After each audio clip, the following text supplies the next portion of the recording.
our new series, Baggage Claim. And I think this is one we can all relate to, right? We all have a past.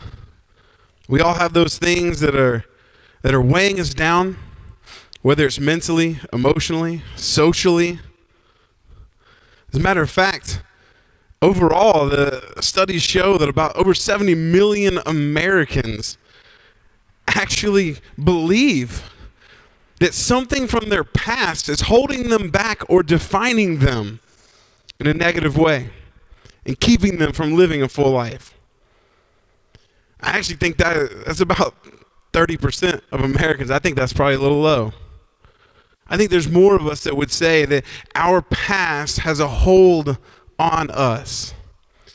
And so as we go throughout this series, this is what we want to talk about. Simply this: if we cannot move past our past, it creeps into our present, destroys our future.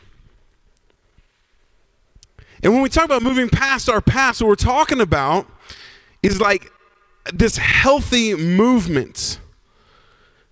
Like not just ignoring it, stuffing it, putting it away, hoping that it never comes back again.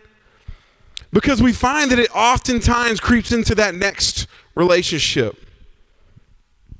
That thing that hurt us, that person that hurt us, they're no longer in our life. We move on to a new relationship that has the opportunity to be healthy and new and vibrant. And we make that person, we punish them for the thing that happened to us in the past. Because if we don't handle it, it creeps into our present, can destroy our future. And some of the advertising for this, I couldn't help but think of the Me Too movement. Right?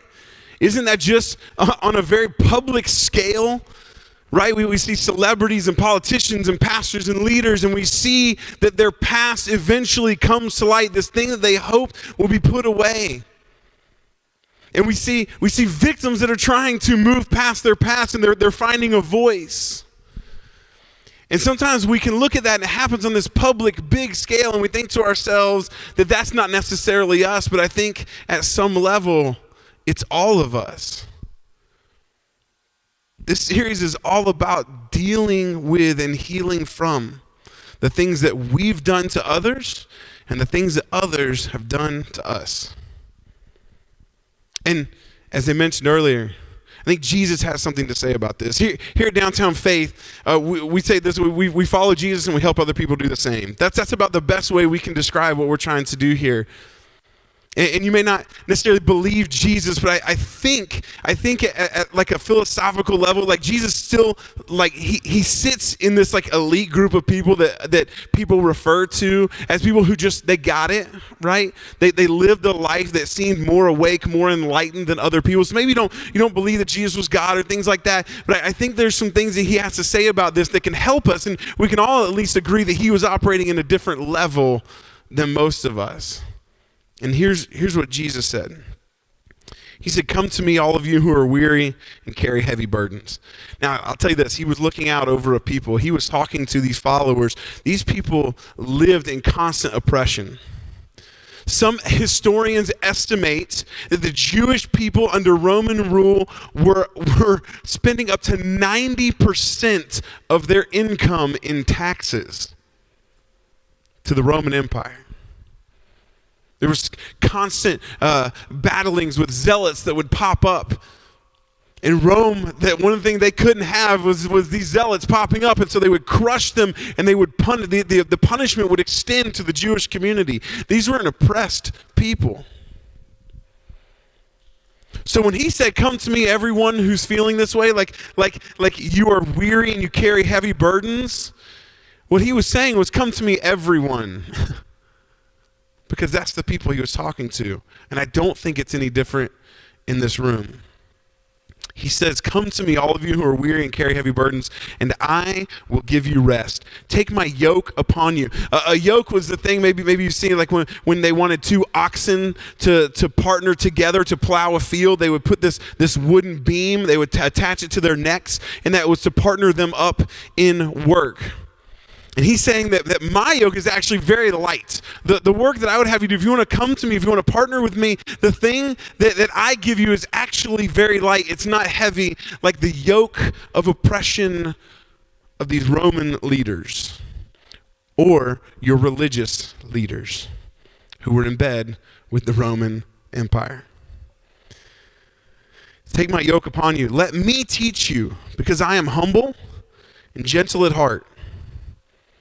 It's a different kind of teacher and leader right there, right? He says, and you will find rest for your souls. For my yoke is easy to bear, and my burden, the burden I give you, is light. Jesus is saying this: trade your heaviness for something light. Trade your sadness and hurt and your weight for rest. It's like this. You know, maybe you've heard the phrase, joy shared is doubled, but burdens shared are halved, right? Jesus is saying, I want you to bring your heaviness to me because of this. And this is our idea worth discussing. This is what we're going to talk about at the tables today. When we bring Jesus the weight of our past, he provides a path to peace. The rest, the lightness that is offered in Jesus, in his path to these things, is about peace. And when we bring that to Jesus, and you may think, well, what does that even look like, right? Like, that sounds so arbitrarily spiritual. What do I do? What does that even mean? Well, that's what we're going to talk about throughout this series. Because there is a path, and we cannot ignore the weight of our past. Brené Brown, in her book, Braving the Wilderness, says it this way.